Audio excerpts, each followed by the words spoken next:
अपनी अनुपातिक आबादी का बनो भागीदार और दलित मुख्यमंत्री और बहुजन सरकार। अगर हम दलित और मुस्लिम की बात भी करें तो 35% आबादी हमारी अपनी है।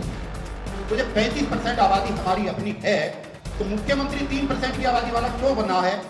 सबसे ज्यादा अगर भागीदारी इस दिल्ली के अंदर अगर वाल्मीकि समाज की है और ये वाल्मीकि समाज अगर सत्ता के प्रति आगे आना चाहता है, ये एक ऐसा समाज है जिसके किसी सम्मानित भाई या बहन को आज तक इस देश के अंदर मुख्यमंत्री बनने का मौका नहीं मिला।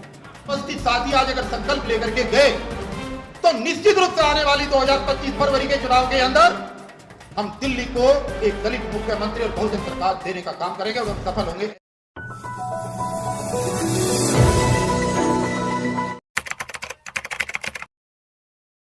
कि जो हमारी हकमारी हुई है, हर सरकार ने, हर पार्टी ने जो हमारी हकमारी हुई है, उस हकमारी के खिलाफ आवाज उठानी है। और दिल्ली के अंदर जब हमारी आबादी, अगर हम ज्यादा की बात भी ना करें, अगर हम दलित और मुस्लिम की बात भी करें तो 35% आबादी हमारी अपनी है। तो जब 35% आबादी हमारी अपनी है तो मुख्यमंत्री 3% की आबादी वाला क्यों बनना है और क्यों बनना चाहिए, ये आज का थीम है। और हमारा मानना यह है, जो रेजोल्यूशन हमने पास किया है और आज कराना चाहते हैं, इस शिद्दत के साथ कि मेरे सम्मानित साथी जो मंचासीन है उस बात पर ध्यान दें कि हम सब लोग मिलकर अगर प्रयास करें तो दिल्ली में एक नई राजनीतिक विकल्प को हम जन्म दे सकते हैं। और इसके लिए जो हमने इसमें लिखा भी है कि अपनी अनुपातिक आबादी का बनो भागीदार, अपनी अनुपातिक आबादी का बनो भागीदार और दलित मुख्यमंत्री और बहुजन सरकार। यह एक एजेंडा है जिसको लेकर के आज का ये प्रोग्राम निर्धारित हुआ है। दिल्ली के अंदर फरवरी 2025 में विधानसभा का चुनाव है। जून आज समाप्त हो चुकी है, हमारे पास 7 महीने हैं।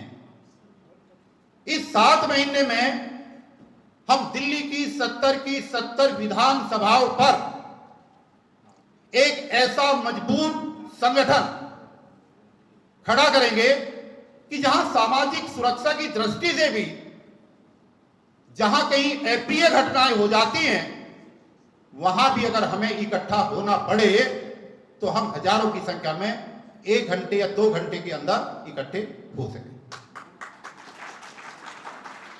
इसके लिए 70 विधानसभाओं में से लगभग 35 विधानसभाओं पर आज रेजोल्यूशन पास करने के बाद इस सम्मेलन के लास्ट में हम 35 विधानसभाओं पर विधानसभा के संयोजक घोषित करेंगे। उसकी हमने लिस्ट बना रखी है और सहमति सबसे ले रखी है, ताकि उन विधानसभाओं पर काम 1 जुलाई से शुरू हो जाए और जो बाकी 35 विधानसभाएं बचेगी, जहां तक हम अभी तक नहीं पहुंच पाए हैं, हमारा अगला लक्ष्य 1 सितंबर, आने वाला 1 सितंबर दूसरा सम्मेलन, उसमें हम करेंगे, अपने तमाम कार्यकर्ताओं के साथ करेंगे, अपने इन सहयोगी साथियों के साथ मिलकर के करेंगे। और हमारा प्रयास होगा कि उस सम्मेलन के अंदर हम दिल्ली के अंदर कम से कम 20,000 लोगों की गैदरिंग करके इस मुद्दे को आगे बढ़ाएं। जो रेजोल्यूशन पास हुआ उसके अकॉर्डिंगली जो तीसरे चरण का प्रोग्राम है वो है 26 नवंबर 2024 को रामलीला मैदान को खचाखच भरना और दिल्ली की सत्ता का वहां से शुरुआत करना। हम कितने सफल होंगे हमें नहीं पता, हम कितने सफल हो पाएंगे ये अभी हमें नहीं पता है, लेकिन आज जिस तरीके के साथियों को हमने बुलाया और सबका सहयोग और प्यार और मोहब्बत मिली और लोग आए, जितनी यहां की कैपेसिटी थी उसके हिसाब से सफल प्रोग्राम जो आप लोगों ने किया, अगर यही प्यार आगे मिलता रहा और हम उपस्थित साथी आज अगर संकल्प लेकर के गए, तो निश्चित रूप से आने वाली 2025 फरवरी के चुनाव के अंदर हम दिल्ली को एक दलित मुख्यमंत्री और बहुजन सरकार देने का काम करेंगे और हम सफल होंगे, ऐसी उम्मीद है। मेरा एक कहना यह भी है, मेरी एक सोच यह भी है कि तैयारी भी होनी बहुत जरूरी है। सिर्फ आबादी होना जरूरी नहीं है। आबादी तो हुई किसी की लाखों की और तैयारी ना हुई 10 लोगों की भी, तो फिर उससे बढ़ी हुई आबादी का भी कोई महत्व नहीं। दिल्ली के अंदर जितनी भी तमाम उपजातियां रहती हैं, अगर हम ईमानदारी से बात करें तो इन उपजातियों के अंदर सबसे बड़ी जो तादाद है वो दिल्ली के अंदर वाल्मीकि समाज की है। और ये वो समाज है जिसे अनुसूचित जाति के वर्गों के अंदर, केपी चौधरी जी हमारे बीच में आए, हमारे साथी है, जोरदार तालियों से स्वागत। आइए आप, आइए चौधरी साहब ऊपर। सबसे ज्यादा अगर भागीदारी इस दिल्ली के अंदर अगर वाल्मीकि समाज की है, और ये वाल्मीकि समाज अगर सत्ता के प्रति आगे आना चाहता है, तो एक कड़वा सच बता रहा हूं कि देश की आजादी के 76 साल के अंदर अलग अलग जाति के लोगों को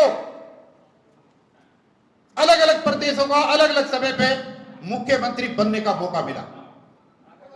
लेकिन यह एक ऐसा समाज है जिसके किसी सम्मानित भाई या बहन को आज तक इस देश के अंदर मुख्यमंत्री बनने का मौका नहीं मिला।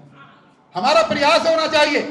देखिए, जब ये समाज, हम मानते हैं कि सबसे पिछड़ा हुआ है, अगर ये समाज तैयारी करेगा, हम इनकी बस्तियों में जाएंगे, हम इनके घरों तक जाएंगे, हम इनको समझाने का काम करेंगे, हम इनके यूथ को भी समझाने का काम करेंगे, तो अगर जो प्लान हम लेकर के चले हैं दिल्ली के मुख्यमंत्री का और दलित होने का, तो हमारी प्राथमिकता यह रहनी चाहिए, मैं अपने दिल दिमाग प्रतिबद्धता के साथ बाबा साहब की सौगंध खा करके इस बात के लिए वचनबद्ध हूं कि उस लाइन में मैं नहीं हूं। मुझे अच्छा लगेगा कि अगर वो दिन आएगा तो दिल्ली के वाल्मीकि समाज की कोई सम्मानित बहन या भाई यहां से मुख्यमंत्री बना दे।